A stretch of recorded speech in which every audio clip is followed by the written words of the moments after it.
Dans l'épisode d'aujourd'hui, on va parler du type d'attachement évitant et de son impact sur la dépression.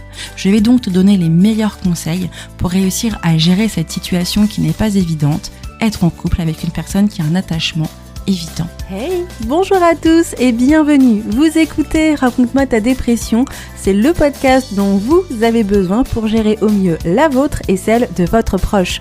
Moi, c'est Manuela et je suis coach pour dépressifs et pour proches de dépressifs. Après dépression, rechute et tout ce qui va avec, j'ai décidé de faire en sorte de pouvoir apporter aux personnes qui en souffrent directement ou indirectement je dis bien tous les conseils que j'aurais aimé avoir pour mieux gérer la mienne. D'ailleurs, n'écoute surtout pas la voix de la dépression et ne pense même pas un seul instant que tu ne puisses pas t'en sortir. Vois cet épisode comme une conversation chaleureuse avec une amie qui n'a qu'une seule envie, t'aider face à ta dépression. Tu es perdu, tu ne sais plus comment faire, la dépression de ton proche commence à te dépasser, et bien toi aussi, tu es au bon endroit. Je te proposerai, cher proche, des conseils concrets pour l'entourage des dépressifs afin d'être une aide réelle et non une aide destructrice. Chaque mercredi pour les proches des dépressifs et chaque vendredi pour les dépressifs, ici, je te partage tous les conseils dont tu as besoin pour retrouver joie, motivation et savoir-faire. Alors, tu t'installes confortablement, tu prends une petite boisson chaude et un plaid, ou alors tu augmentes le son dans ta voiture et c'est parti!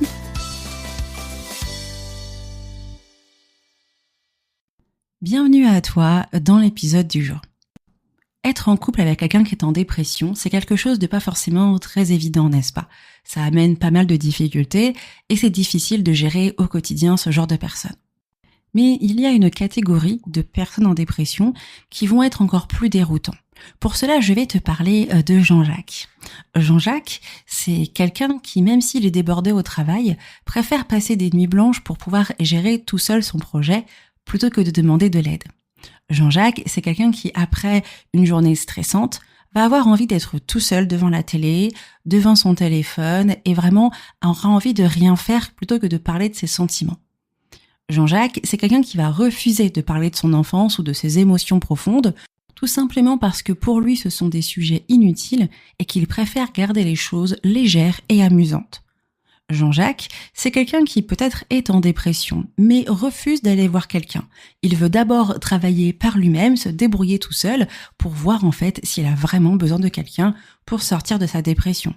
Jean-Jacques passe tous ses week-ends à faire du sport en solo, comme de la course à pied, du vélo, et va décliner assez systématiquement les invitations en groupe pour préférer faire ses propres activités tout seul dans son coin. Peut-être que tu reconnais ton partenaire dans certains fonctionnements de Jean-Jacques, et ça, c'est assez classique. En fait, si tu veux, nous avons tous notre propre manière de fonctionner dans un couple, et cela s'appelle le style d'attachement. Ce terme désigne tout simplement la façon dont une personne vit et gère ses liens affectifs dans la relation. On a donc tous notre manière de fonctionner. Il existe plusieurs types d'attachement. Il existe le type d'attachement qu'on va qualifier de sécure, où c'est quelqu'un qui va fonctionner correctement avec les autres. Et on va avoir deux autres types d'attachement assez particuliers. On va avoir l'attachement évitant, que je viens de t'expliquer aujourd'hui, donc quelqu'un qui va être assez en autonomie, il va rejeter un petit peu l'intimité avec l'autre. Et on va avoir le type d'attachement anxieux, où la personne a besoin de beaucoup être rassurée dans le couple. Face à la dépression, le type d'attachement peut compliquer les choses, surtout quand on a un type d'attachement évitant, parce que forcément ce type de personnes ont besoin d'espace, d'autonomie, ce qui peut intensifier les symptômes de la dépression d'une certaine manière. Mais sur ce qui nous intéresse aujourd'hui, c'est que cela peut créer des tensions supplémentaires dans le couple. Le comportement de la personne en dépression, on est au courant, c'est pas facile à comprendre, n'est-ce pas? Et en fait, cela devient encore plus complexe quand la personne a un attachement dit évitant.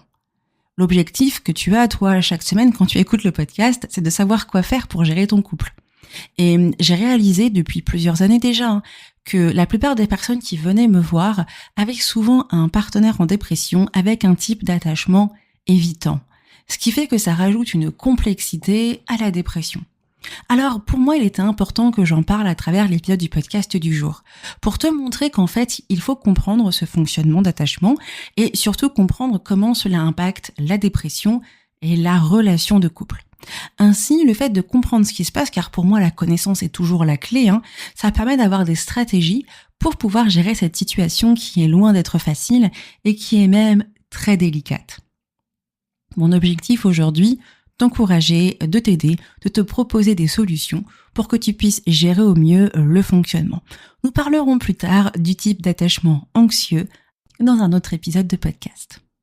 Alors, commençons donc aujourd'hui avec le thème du jour, comment surmonter les défis liés à l'attachement évitant dans une relation avec la dépression.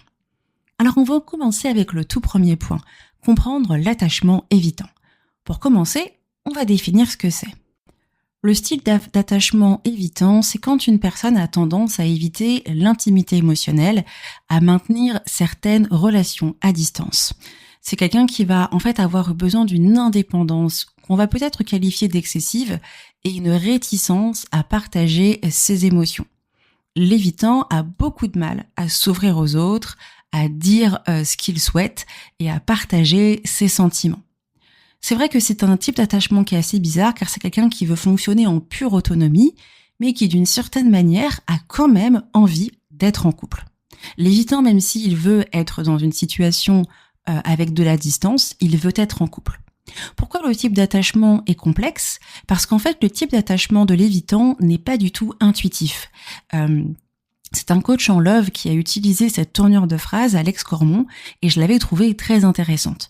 Parce qu'en fait, quand on est dans un couple et qu'on est ensemble, on nous a appris à travers les différents couples que l'on peut voir, nos parents, les couples un petit peu à la télé.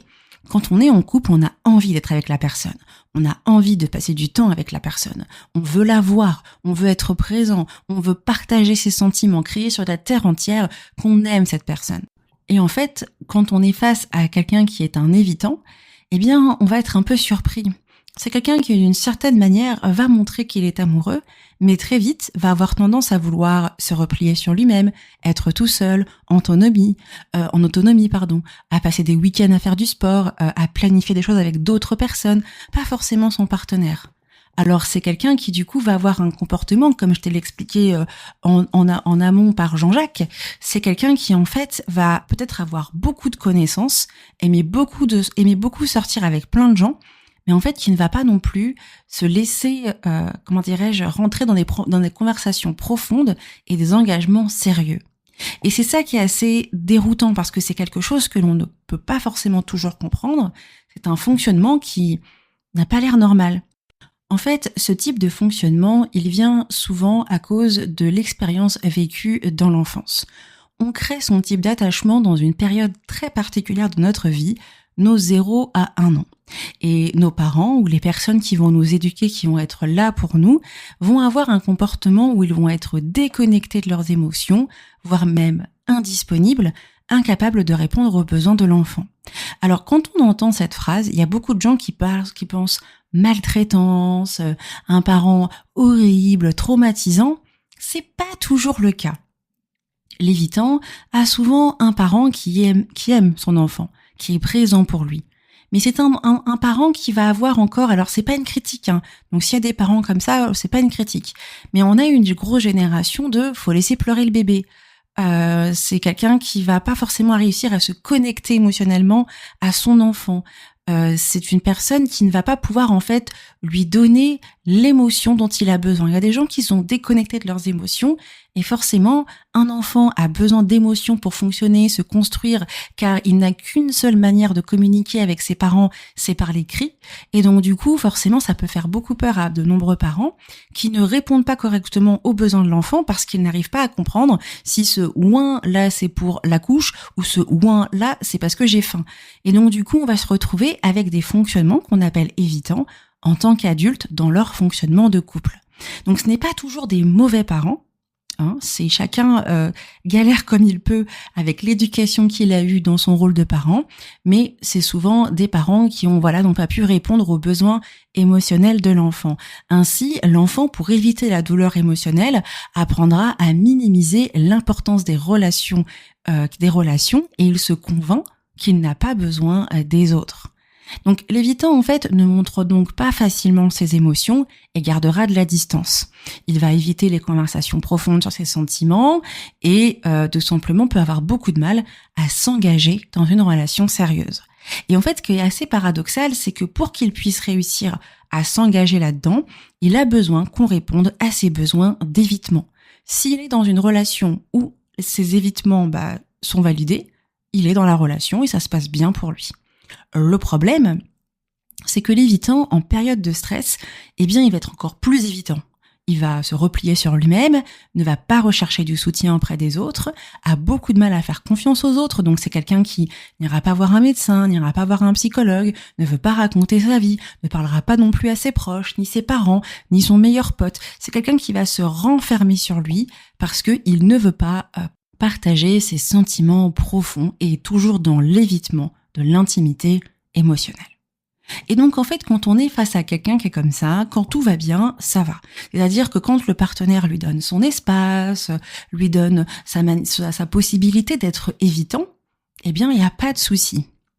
Le problème, c'est que l'évitant, dans une période de stress, il est déroutant. Et donc, l'évitant a un impact particulier lié à la dépression.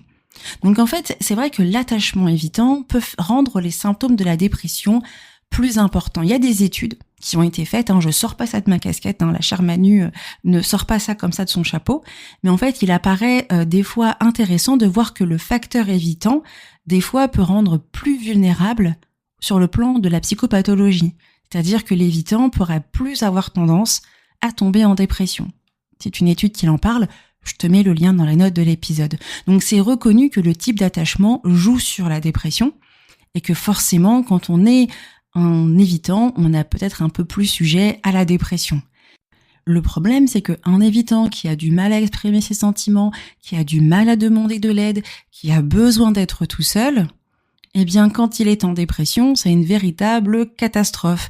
Il va donc avoir tendance à s'isoler encore plus, à demander de l'autonomie encore plus, et donc du coup, c'est là où on va se retrouver dans la difficulté de devoir gérer quelqu'un qui est en dépression, mais qui refuse les bases en fait de ce qu'il faut pour sortir de la dépression. Et donc du coup, il peut se sentir piégé dans sa propre douleur sans savoir comment s'en sortir. Et donc du coup, c'est là que l'évitant va sortir ses mécanismes de défense et du coup, il va devoir en fait faire tout pour pouvoir supprimer ces émotions qui sont très fortes. Il faut les éviter. Et donc du coup, c'est là où les évitants, ils vont avoir tendance à faire des choses pour faire ce qu'on appelle une distraction. Comme j'ai des émotions très fortes, je n'en veux pas. Et c'est là où on va voir des gens en dépression qui vont faire beaucoup de sport, commencer de nombreux projets, couper toute relation, commencer plein de relations.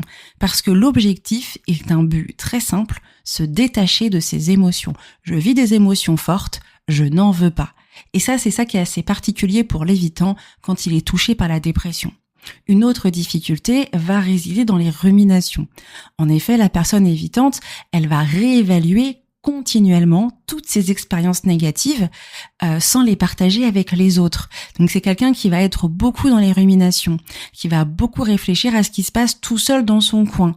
Et comme je dis, réévaluer. Je vais pas utiliser le mot penser non-stop, c'est réévaluer. Et c'est là où on a des évitants qui arrivent du jour au lendemain.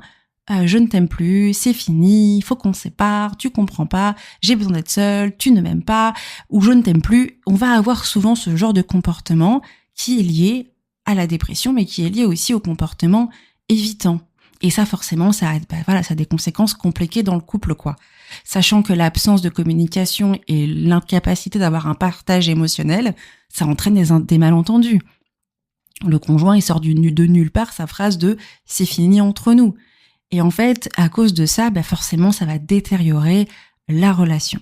Alors, je tiens à expliquer que cela, c'est l'impact de l'attachement évitant dans la dépression. Toutes les personnes en dépression sont amenées à ressentir les mêmes symptômes que tout le monde et on a aussi la réalité que le dépressif va remettre en question sa vie, va rejeter son partenaire. Ça, c'est normal, presque tous les dépressifs le font, quel que soit leur type d'attachement. C'est le côté négatif de la dépression. Mais l'attachement évitant va accentuer encore plus tous les côtés sombres de la dépression. Et c'est là où le dépressif évitant il a un problème parce que lui, c'est des besoins naturels. Et quand on vient lui dire, mon frère, t'es en dépression, lui, il a besoin d'être seul de manière naturelle. Il a besoin qu'on le coupe de ses émotions de manière naturelle.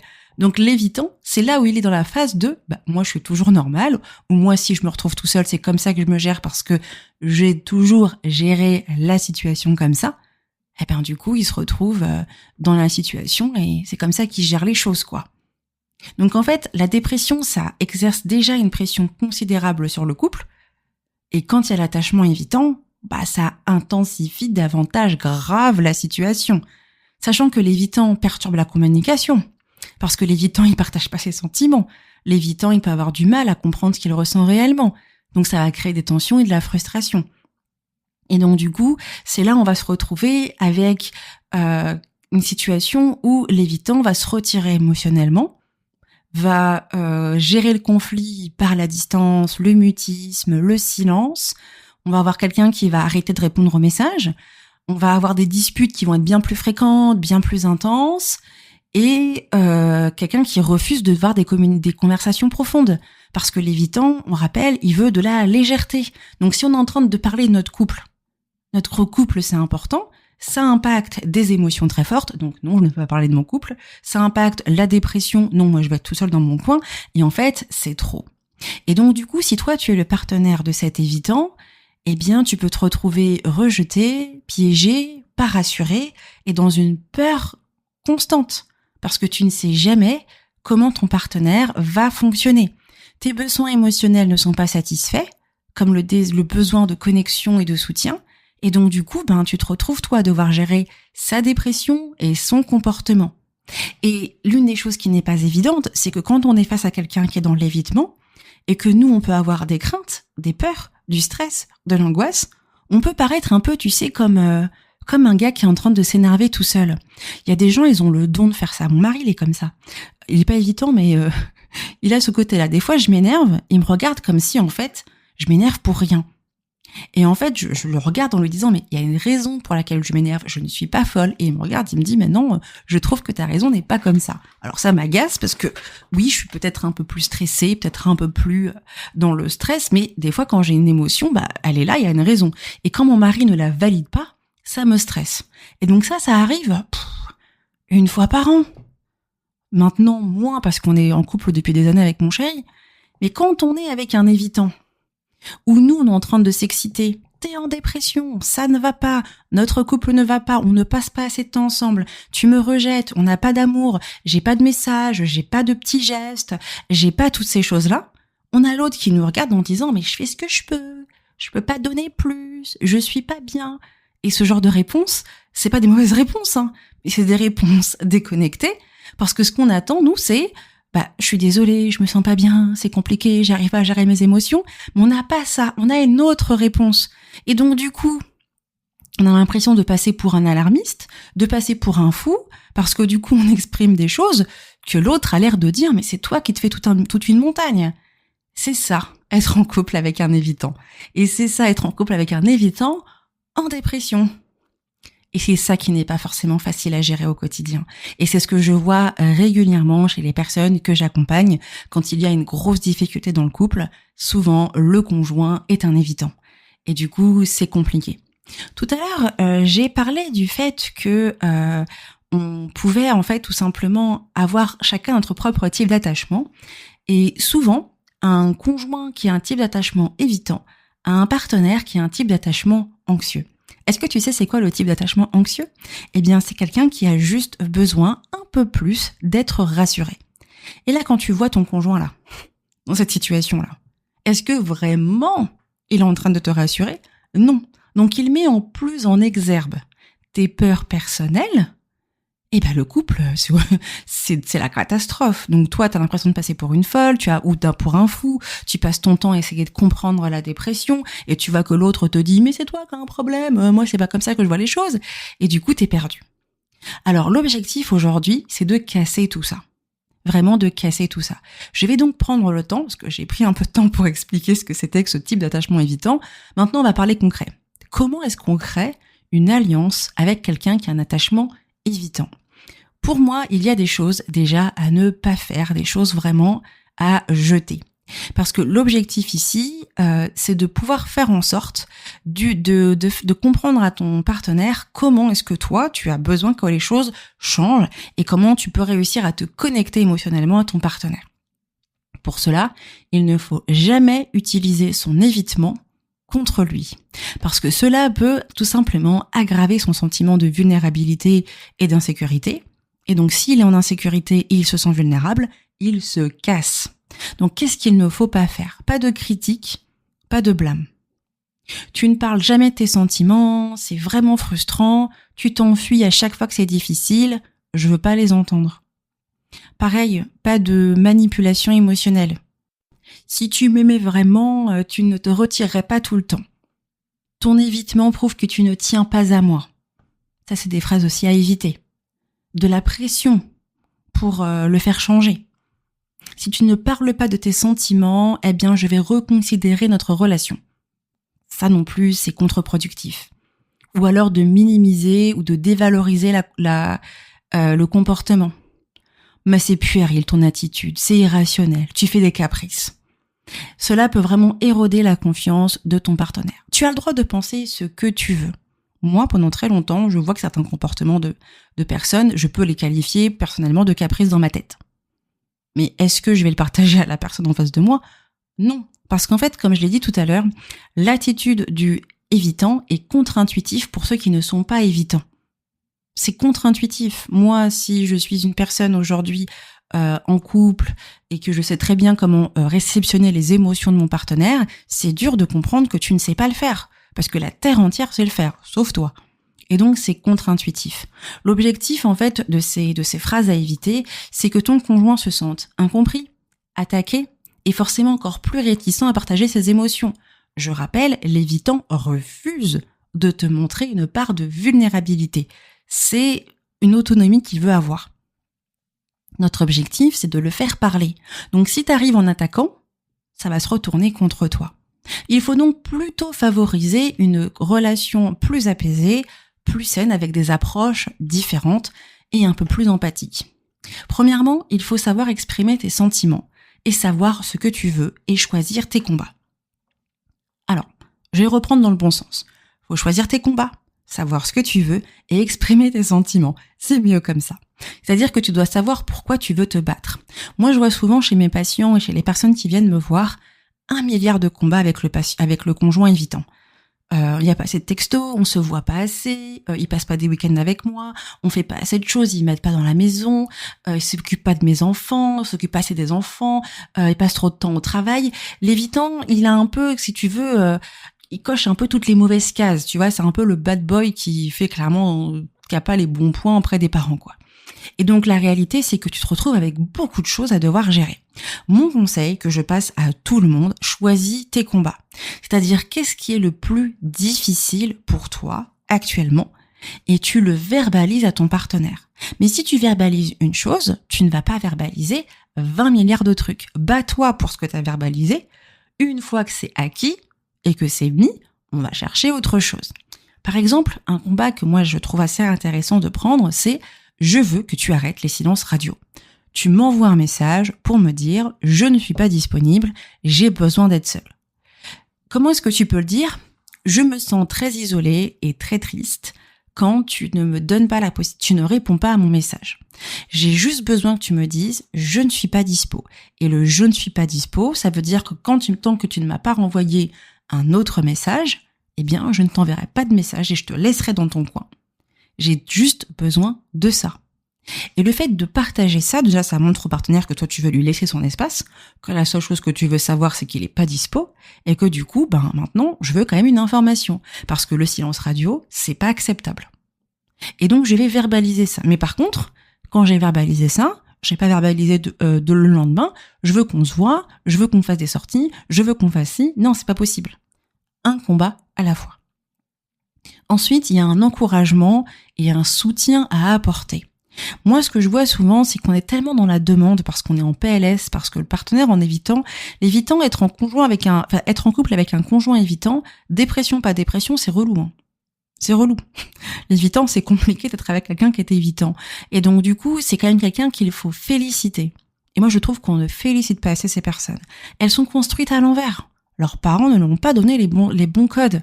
Et donc, c'est pas quelqu'un qui, en fait, fait, on va dire, vraiment fait les choses parce que il a envie de te faire suer, quoi. Il n'a pas les codes, il n'a pas appris. Donc, du coup, quand il fait des bonnes choses vers toi, bravo. Et j'offre un soutien. Je suis là pour t'écouter quand tu auras envie de parler.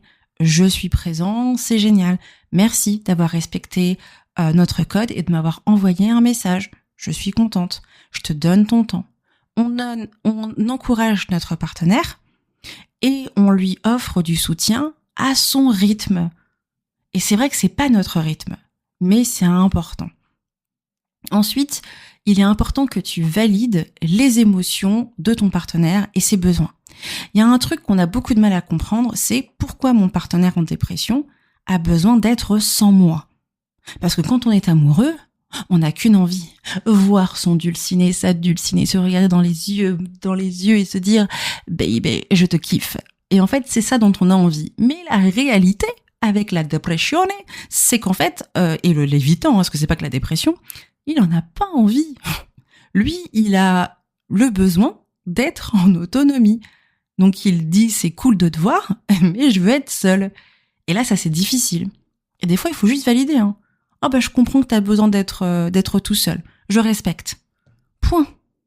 Et là, en fait, tu fais 1 milliard de pas vers ton partenaire. Parce que lui, qu'est-ce qu'il voit? Quelqu'un qui, enfin, parce que la terre entière lui dit qu'il a pas le droit de s'isoler. Tout le monde le dispute sur ça. Parents, copains, tout le monde.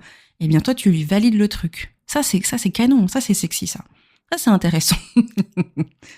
Et en fait, c'est ça qui va vraiment t'aider. Autre chose qui va favoriser la relation saine, c'est les moments d'autonomie. C'est-à-dire qu'il faut que tu aies conscience que ton partenaire a des besoins d'autonomie. Des moments où tu respecteras son besoin d'être seul. Plus tu respectes ça, plus il se sentira moins étouffé et plus il se sentira moins obligé de s'appuyer sur des stratégies pour être tout seul. Et de se mettre sur des stratégies de distraction, parce qu'il sait que quand il est seul, personne ne l'embête. Il faut laisser les moments d'autonomie. Vraiment, pour moi, ça c'est des petits conseils, donc vraiment exprime tes sentiments, choisis tes combats et verbalise ce que tu veux. Vraiment apporte ton soutien, encourage à partager ses sentiments à son rythme, offre-lui ton soutien, encourage-le, félicite-le pour les choses qu'il a réussi à faire, valide ses émotions, son manque d'autonomie, etc. Alors, je sais que normalement, depuis au moins 5 minutes, tu es en train de bouillir sur place et que tu es en train de me dire « Manu, c'est génial, mais moi j'ai un problème. J'ai besoin d'être rassurée. Je fais tous les efforts. J'ai vraiment la sensation que mon partenaire ne fait pas d'efforts pour moi. Ça fait plusieurs mois que je fais des sacrifices parce qu'il est en dépression. Et là, en fait, moi, j'en peux plus. À un moment donné, je vais péter un plomb. » On arrive sur la partie que je trouve la plus importante. C'est comment tenir le coup personnellement. C'est vrai que la situation, elle est pas facile pour toi. Et que toi aussi, tu as besoin d'avoir aussi ton couple. Tu as besoin d'avoir des moments d'affection. Moi, je t'invite à créer des moments de connexion. Des moments, en fait, si tu veux, où ton conjoint va pouvoir répondre à tes besoins d'apaisement. Pour cela, il va falloir que tu crées ce que moi j'appelle des rituels. C'est-à-dire qu'il y a des petites choses qui sont obligatoires pour te permettre à toi de pouvoir, en fait, avoir des validations de tes craintes, de tes peurs. Planifie des activités régulières ensemble. Si vous vivez ensemble, choisissez des moments réguliers, des week-ends, des moments dans la semaine où vous allez passer du temps ensemble. Alors, je sais qu'on attend tous que notre partenaire évitant ait la lumière à l'étage et dise « Chérie, viens, on va planifier quelque chose ensemble. Allez, j'aime faire du crossfit, je t'emmène avec moi. » Non, on est conscient que ça va pas marcher. C'est comme si, en fait, je demandais à mon père congolais, papa, viens, ce week-end, on mange des crêpes. Je te promets, franchement, c'est mieux que le riz, qu'un bon sakasaka, qu'un bon pundu, qu'un bon plat de chez nous, c'est mieux les crêpes. Jamais mon père n'est pas breton, Mon grand-père est breton, mon grand-père va préférer les crêpes. Mais mon père, il va me regarder avec des grands yeux en me disant, mais Manu, mais j'en veux pas de ton truc. Je ne mangerai jamais des crêpes. Mais comment est-ce que je peux réussir à faire bouffer des crêpes à mon père. Est-ce que je peux réussir à faire bouffer des crêpes à mon père?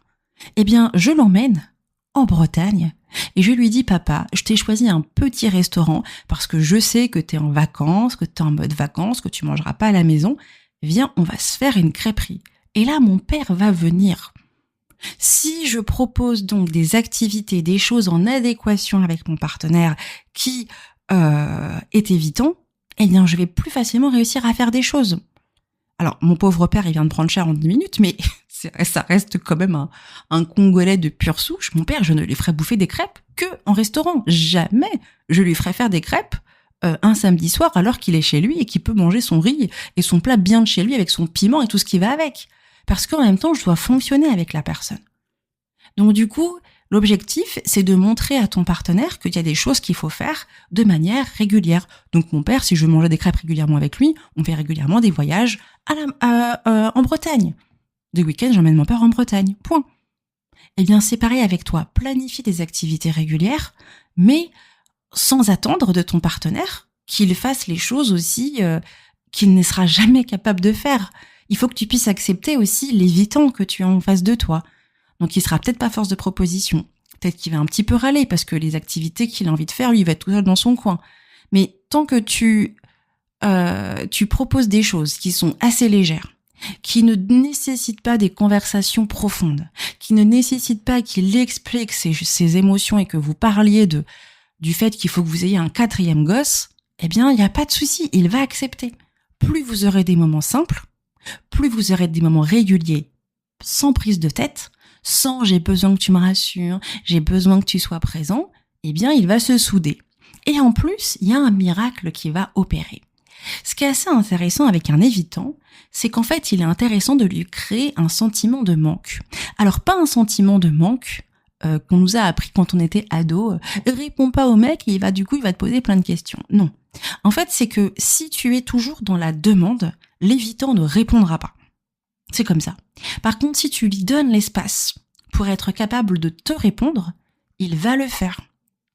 Si tu planifies des activités régulières sans discussion profonde et que tu n'es pas celle qui envoie 20 000 messages tous les matins à ton partenaire, qui lui demande 1 milliard de trucs dans la journée, il va venir vers toi. Comme j'ai dit, un évitant est en couple. Ça l'intéresse d'être en couple. Il y a des choses qui lui intéressent. Donc si lui, il se retrouve dans une posture où, eh bien, il a la possibilité de revenir vers toi, eh bien, tu seras plus apaisé parce qu'à chaque fois, tu vas le voir venir vers toi. Et donc, toi qui es dans l'anxiété, qui a peur, il faut que tu mettes en place ces premières choses. Alors, c'est vrai que commencer à les mettre en place, ça peut être très déroutant et très compliqué. Moi, j'ai l'habitude de le faire avec la thérapie. Si vraiment tu es dans une situation avec un partenaire évitant et que tu aimerais tout simplement mettre en place juste le bon attachement la bonne relation, pour que tu puisses toi aussi avoir tes propres besoins, qu'on puisse aussi y répondre, viens prendre un appel découverte avec moi. Moi, j'ai l'habitude de faire des séances assez courtes, j'ai pas des thérapies qui vont durer 25 ans. Souvent, ça dure aux alentours de 4 à 5 séances pour apprendre à fonctionner avec. Alors, une fois que tu as la méthode, il faudra travailler dessus pour la mettre en place, on est d'accord. Mais une fois qu'elle est mise en place, eh bien, tu devras tout simplement travailler dessus. Et donc, si tu souhaites, n'hésite jamais à faire appel à moi. Le lien pour réserver un appel découverte est dans les notes de cet épisode. Donc, en fait, si tu prends le temps de comprendre ton attachement, comprendre tes besoins, tu sauras en fait demander ces besoins à travers le prisme de l'évitant. Et du coup, ensemble, vous retrouverez un équilibre. Pour moi, si tu lui donnes l'espace de venir vers toi, il viendra vers toi. Si tu acceptes aussi ton hypersensibilité au rejet, tu ne prendras pas le rejet pour toi. Si tu es dans un attachement où tu es peut-être anxieux, donc tu as besoin d'être souvent rassuré, eh bien, ça peut être très déroutant d'être avec un évitant. Parce que du coup, cette personne ne rassure pas. Mais si tu acceptes que tu as une hypersensibilité sur le besoin d'être sur le rejet, tu pourras plus facilement prendre du recul grâce à ce que j'appelle moi la pleine conscience. La pleine conscience, c'est une méditation qui nous permet de se recentrer sur nous. C'est juste de s'ancrer dans le temps pour gérer nos émotions, les apaiser. Plus tu comprendras ça, plus tu seras plus apaisé. Mais aussi en évidence tes points forts. Tes points forts sont les atouts de votre couple. Ça, c'est un truc que je vois beaucoup chez mes patients qui ont un partenaire évitant. c'est qu'en fait, les points forts, c'est souvent ce qui est assez canon pour l'évitant. L'évitant, il sait ce qui est bien chez toi. Il est en couple avec toi. Il y a quand même des raisons pourquoi il est en couple avec toi quand même. C'est vrai qu'il est évitant, qu'il veut de l'espace, mais il aime son doudou, sa chérie, qui que ce soit en face de lui. Et donc, utilise tes points forts. Si tes points forts, c'est la communication, si tes points forts, c'est faire une très bonne cuisine, si tes points forts, c'est faire plein de travaux, fais ce qui va faire du bien à votre couple. Moi, il y a une autre technique que j'aime beaucoup partager, celle-ci, c'est est-ce que tu connais les langages de l'amour de ton partenaire ? Il existe 5 types de langages de l'amour et chacun va avoir sa manière, en fait, tout simplement de l'utiliser. Et ce que je vois souvent, c'est qu'en fait, un évitant et un anxieux ou un sécure n'a pas du tout la même manière d'avoir un langage de l'amour. Les langages de l'amour, c'est les choses suivantes. C'est les paroles valorisantes, les moments de qualité, les cadeaux, les services rendus et le toucher physique. En général, l'évitant, surtout le dépressif, il est pas très touché physique. Donc lui, il va être plutôt dans les moments de qualité, l'évitant. Mais les moments de qualité où c'est apaisé. J'ai personne qui m'embête. Et puis après, il va y avoir d'autres choses. Il y a les paroles valorisantes, les cadeaux, les services rendus, le toucher et les moments de qualité. Quel est le langage de l'amour de ton partenaire ? Évitant. Utilise-le à donf. Assis-toi, observe-le et regarde qu'est-ce qui fonctionne pour lui. Et mets-le en pratique. Donc vraiment, pour que tu puisses réussir à tenir le coup émotionnellement, voilà les choses que tu dois faire. Planifier des moments ensemble, réguliers, car tu en as besoin pour ton apaisement personnel. Crée des rituels dans ton couple, des rituels quotidiens, hebdomadaires, qui peuvent te donner un petit peu de réassurance et t'apaiser. Par exemple, le petit câlin avant de dormir, le message de bonne journée, le petit déjeuner ensemble le week-end. Il faut que vous ayez des choses à faire ensemble. Ensuite, donne de l'espace à ton partenaire, un grand classique avec l'évitant. Accepte ton hypersensibilité au rejet et mets en avant tes points forts. Si tu mets en place toutes ces bonnes choses, tu vas pouvoir en fait apaiser la situation dans laquelle tu te trouves et tu vas pouvoir en fait prendre le recul nécessaire dans le couple. Vraiment, ce sont des actions qui peuvent paraître très complexes à mettre en place, mais tu peux les faire étape par étape. Ça va vraiment t'aider, sincèrement, à apaiser les choses, à gérer ce qui n'est pas évident, son type d'attachement à ton partenaire. Si tu mets en place toutes ces bonnes choses, ça va le faire, parole de Manu. Et si tu n'arrives pas à le faire, n'hésite vraiment pas à m'envoyer un email, à me poser des questions ou à réserver un appel découverte. Je prendrai vraiment le temps de t'aider dans cette situation. On a vu beaucoup de choses aujourd'hui, n'est-ce pas ? Vraiment, c'est un épisode de podcast que je trouvais très important à faire parce que quand on est face à quelqu'un qui est évitant, c'est un véritable défi. Déjà, être avec un dépressif, c'est un défi, mais alors un évitant, c'est encore plus un plus gros défi, personnellement, je trouve. L'objectif aujourd'hui, c'est de te permettre de comprendre l'attachement de ton partenaire, son besoin d'autonomie, de solitude, sa réticence à partager ses sentiments, son besoin d'être seul, parce que tout cela vient peut-être d'une expérience enfance pas évidente, pas facile. Alors l'objectif, c'est que de faire en sorte que l'attachement évitant ne soit pas un problème dans votre relation. L'évitant en fait va peut-être avoir un impact sur la dépression et va avoir un impact en fait sur le couple. Ça va amener des tensions qui va affecter la communication, l'intimité, la gestion des conflits, etc. Pour vraiment réussir à gérer la situation au mieux, pour moi c'est des approches empathiques. Faut partager tes sentiments, faut encourager ton proche, ton conjoint surtout, valider ses émotions, etc. Le fait aussi d'avoir d'avoir le recul nécessaire, ne serait-ce que de savoir qu'il a besoin d'autonomie, qu'il a besoin d'être tout seul, c'est quelque chose qu'il faut garder à l'esprit pour être sûr que je le fais. Un autre conseil, ça va être tout simplement de planifier des moments ensemble pour que toi tu sois dans l'apaisement, d'avoir des petits rituels à vous, de lui donner l'espace nécessaire, d'accepter ton hypersensibilité si tu en as une par rapport au rejet, de mettre en avant tes points forts, d'utiliser son langage de l'amour pour vraiment réussir en fait à avoir aussi une relation apaisée.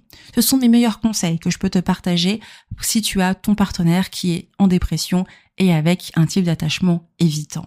J'espère vraiment que l'épisode d'aujourd'hui t'aura plu. Vraiment, c'est un épisode différent de ce que j'ai l'habitude de faire, mais c'est quelque chose que je rencontre tellement en thérapie que je ne pouvais pas ne pas en parler aujourd'hui à travers le podcast. Moi, je veux vraiment que le podcast soit de qualité et qu'il puisse t'aider au quotidien. Vraiment, merci à toi d'avoir écouté l'épisode de podcast jusqu'au bout. Il était un petit peu plus long que d'habitude. J'espère vraiment qu'il t'a plu. Et moi, je te dis à la semaine prochaine pour un nouvel épisode. Ciao!